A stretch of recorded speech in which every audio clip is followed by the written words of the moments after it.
ఒకవేళ నేను మీతో ఇలా చెబితే మీరు నమ్ముతారా? ఒక సాధారణ జానిటర్ తాను కష్టపడి సంపాదించిన కొద్దిపాటి డబ్బును ఓపికగా పెట్టుబడిగా పెట్టి $8 మిలియన్ సంపదను సృష్టించగలిగాడు. అదే సమయంలో హార్వర్డ్లో చదివిన ఒక పెద్ద కంపెనీ ఎగ్జిక్యూటివ్ లక్షల్లో సంపాదిస్తున్నా కూడా దివాళా తీశాడు. ఇది నమ్మశక్యంగా లేదు కదూ, కానీ ఇది నిజంగా జరిగింది. దీని వెనుక ఉన్న కారణం తెలిస్తే డబ్బు గురించి మీరు ఇప్పటివరకు అనుకుంటున్న ప్రతిదీ మారిపోతుంది.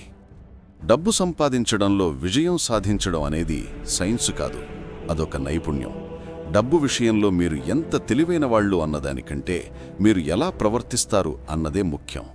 ఇది మీకు ఏమి తెలుసు అనే దాని గురించి కాదు, అత్యాశ మరియు భయంతో మీకున్న సంబంధం గురించి. మనం విజయాన్ని మన నైపుణ్యానికి, వైఫల్యాన్ని మనం తీసుకున్న చెడ్డ నిర్ణయాలకు ముడిపెడతాం. కానీ మనం తరచుగా 2 అదృశ్య శక్తులను విస్మరిస్తాం: అదృష్టం మరియు నష్టం. బిల్ గేట్స్ ఒక మేధావి, కానీ 1960లో కంప్యూటర్ ఉన్న హైస్కూల్లో చదవడం అనేది 10 లక్షల్లో ఒకరికి దొరికే అదృష్టం.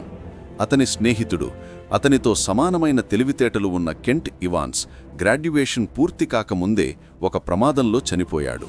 అది కూడా 10 లక్షల్లో ఒకరికి జరిగే దురదృష్టం. ఇద్దరిలోనూ ఒకే నైపుణ్యం ఉంది, కానీ ఫలితాలు వేరు.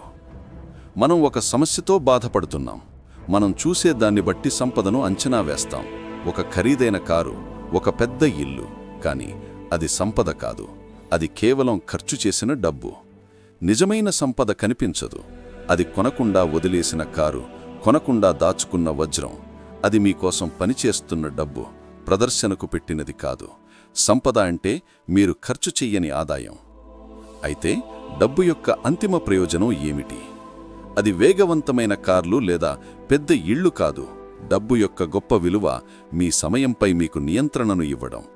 ఈరోజు నేను నాకు నచ్చింది ఏదైనా చెయ్యగలను అని ఉదయాన్నే లేచి చెప్పగలడం. డబ్బు ఇచ్చే గొప్ప బహుమతి అదే. డబ్బు నిర్వహించడం అంటే లెక్కలు మరియు చార్ట్ల గురించి కాదు.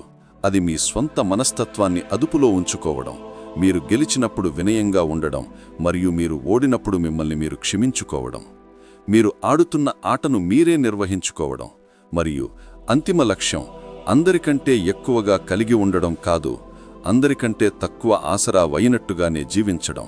అదే డబ్బు యొక్క నిజమైన మనస్తత్వం.